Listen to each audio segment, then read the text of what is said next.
Welcome. In front of me is an ASUS Zenfone 9, and today I will show you how you can enable and also set up your Do Not Disturb mode.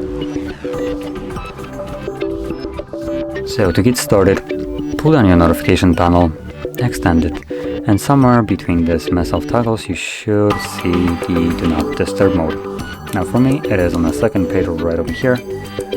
Once you locate yours, first time around you want to hold it, and this will quickly take you to the settings. So from here, you can go over all the settings, customize them to fit your needs.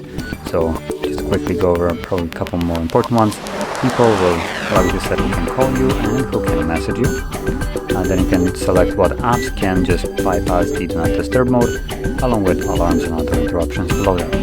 And then we also have a schedule, so you can set one up. This will then turn on and off your Do Not Disturb mode at a provided day of the week and time. And you can tap right here on the ear icon to customize the ones that are a couple that are already pre-made, or you could also just create your own by selecting add more, select time, I guess, name it whatever you want,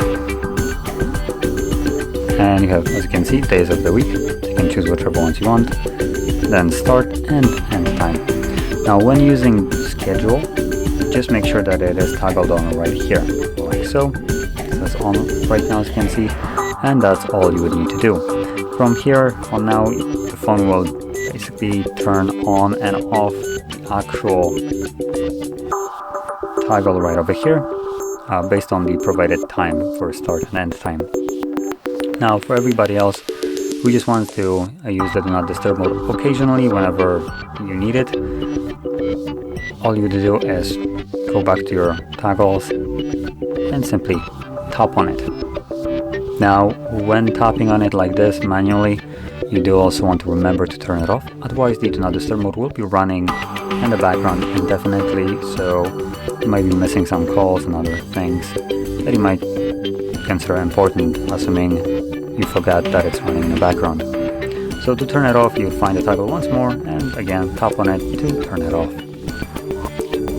So with that being said, if you found this video helpful, don't forget to hit like, subscribe, and thanks for watching.